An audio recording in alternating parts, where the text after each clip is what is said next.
सिद्धार्थ यादव जी, क्या अतिक्रमण करने वालों का धर्म होता है? इस विषय पर बोलने का आपका 2 मिनट का समय शुरू होता है अब।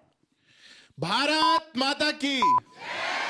सबसे पहले तो आज के विषय में एक शब्द जो धर्म का है, मैं उसको धर्म ना पढ़ के पंथ या मजहब पढ़ूं, क्योंकि धर्म बहुत व्यापक एक शब्द है और मुझे लगता है कि आज के विषय में उसके अर्थ को उतना संकुचित करना ठीक नहीं होगा। पर क्या अतिक्रमण करने वालों का कोई पंथ या मजहब होता है? बिल्कुल नहीं होता, कतई नहीं होता। यह कानून के विषय है, यह लॉ एंड ऑर्डर का विषय है।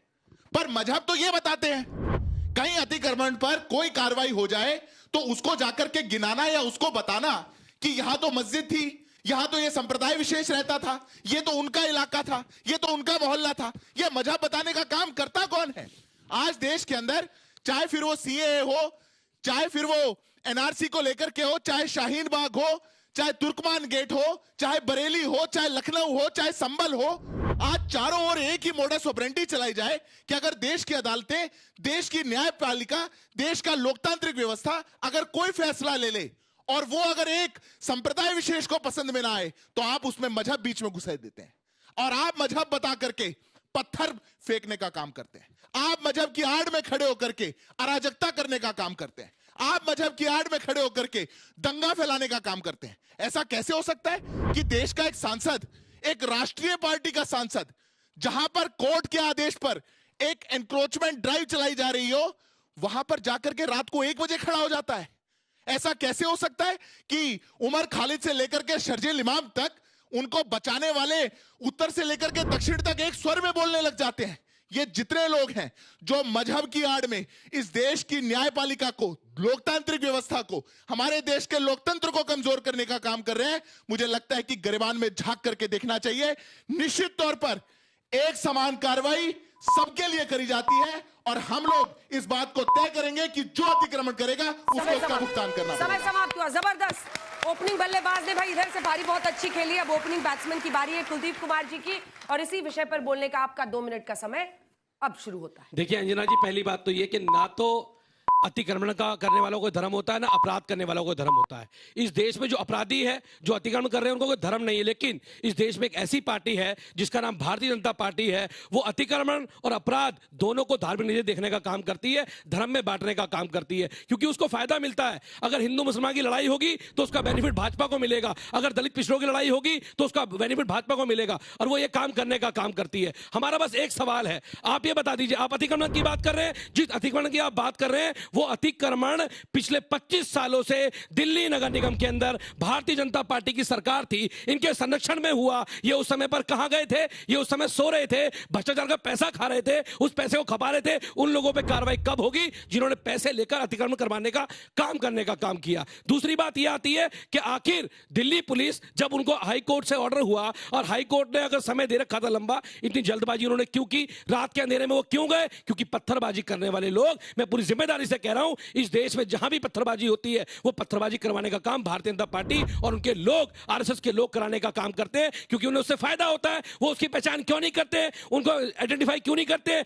और बता दूं, जेएनयू के अंदर नारे लगाए जाते हैं, उन पर जो कुछ नहीं होता आज तक। क्या हुआ उनके ऊपर कार्रवाई? क्या कार्रवाई की गई? कोई कार्रवाई इनके ऊपर नहीं की गई। ऐसे टुकड़े गैंग का नाम आया, उस पर क्या कार्रवाई की गई इस देश के अंदर? बताए भारतीय जनता पार्टी के लोग। तो आखिर ऐसा क्यों हो रहा है कि षड्यंत्र के तहत इस देश में दंगा भड़काने के लिए, बदनाम करने के लिए, एक धर्म के, एक जाति के लोगों को टारगेट करने के लिए भारतीय जनता पार्टी षड्यंत्र रचने का काम करती है, और इन्होंने देश में करने का काम किया। और जब से भाजपा सत्ता में दिल्ली के अंदर आई है, जब से लगातार, चाहे वो हनुमान जी का मंदिर हो चांदनी चौक में, रात के अंधेरे में तोड़ दिया गया। दिल्ली के अंदर, देश की राजधानी में आरएसएस की पार्किंग बनाने के लिए वहां पर सैकड़ों साल पुराने मंदिर को तोड़ने का काम किया गया। दिल्ली के अंदर लगभग 15,000 से ज्यादा लोगों को बेघर कर दिया गया भारतीय जनता पार्टी ने, और आज वो सड़क के ऊपर है। लेकिन भाजपा मुद्दों में बात नहीं करेगी, भारतीय जनता पार्टी धर्म पे बात करेगी। समय जबरदस्त, दोनों ओपनिंग बैट्समैन ने बहुत अच्छा। हाँ बोलिए विनोद जी।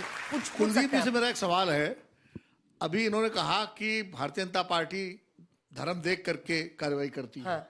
और साथ में ये भी कहा कि चांदनी चौक में हनुमान जी मंदिर के पास जो है तोड़ दिया गया अतिक्रमण, तो वहां कहां? वो तो हिंदुओं का था।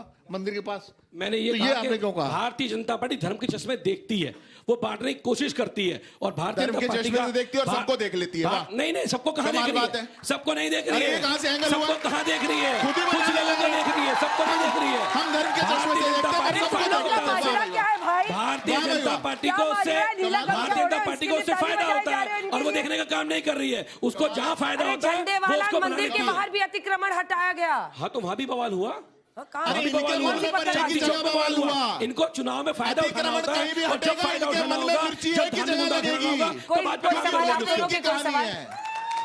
वोट बैंक की कहानी है। वोट बैंक की राजनीति तो भाजपा करती है, हम नहीं करते।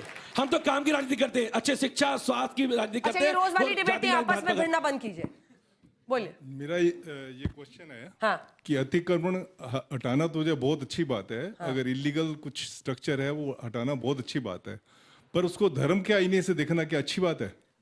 कौन देख रहा है? ये तो जो भी दोनों ही देख रहे मना हैं, कर अब रहे जो हैं। बात कर रहे हैं, ये इनका आरोप मैं- है कि मैं ये आपसे- हाँ, आपसे ये बात कर रहा हूँ। इनका हाँ। आरोप है कि ये लोग जानबूझ के मुस्लिम्स को टारगेट करते हैं। हाँ, ये तो आप ही बता- जवाब देंगे। हाँ। नहीं, मेरा आरोप केवल ये है कि 25 साल तक जिस भारतीय जनता पार्टी ने पैसे खा के अतिक्रमण करवाने का काम किया, उन भाजपा के नेताओं पे कब कार्रवाई होगी जो 25 साल से एमसीडी के अंदर बैठी हुई थी? वो अतिक्रमण किसने करवाया? हम भी अतिक्रमण के खिलाफ है, जहां भी अतिक्रमण हो उस पर कार्रवाई होनी चाहिए, लेकिन बदल कार्रवाई गई, करने का क्या तरीका बात ठीक है? होना जवाब चाहिए, देना मेरा ये कहना है। मेरे को जवाब देना पड़ेगा। और एक पिच जवाब बदलने मेरा से। भी दे दीजिएगा। हाँ, एक सवाल मैं भी बिल्कुल, पूछ लेती हूँ। बिल्कुल। जब अतिक्रमण किया जाता है तब नहीं देख पाते हैं ये लोग, देखिए तब निश्चित कौन सा चश्मा तब तो कहते लगाते हैं जहां हैं? चुकी भाई मकान निश्चित- देंगे। नहीं अंजना जी, निश्चित तौर पर अतिक्रमण जब भी होता है सरकारों की जिम्मेदारी होती है। हाँ। हम तो दिल्ली के अंदर लगभग 25 साल 27 साल बाद लौटे। हाईकोर्ट ने निर्णय दिया, हाईकोर्ट में केस चल रहा है, आज का नहीं 10 साल का केस चल रहा है।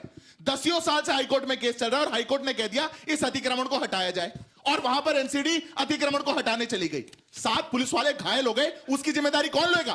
तब नहीं दर्द होता आपके मन में, तब आप जाकर के उनको कवर फायर देने लगेंगे। तब आम आदमी पार्टी के नेता अमानतुल्लाह खान खड़े होकर अच्छा, के हो गया। कहेंगे कि गलत हो रहा है अरे, वहां 2 मिनट, पर। आप किसको गलत बता रहे हैं? 2 मिनट दे दिया था, 2 मिनट दे दिया था। अब आपने आप बोल चुके हैं, 10 जल्दी से सेकंड एक आखिरी सवाल उसमें बोलिए। कोर्ट ऑर्डर के अंडर हो रहा है, इसलिए इसको पॉलिटिकल एंगल से नहीं देखना चाहिए मेरे हिसाब से। चलिए इधर उन्होंने समझाना पड़ेगा सर, इधर ये तो समझाना आपको पड़ेगा। समझना पड़ेगा।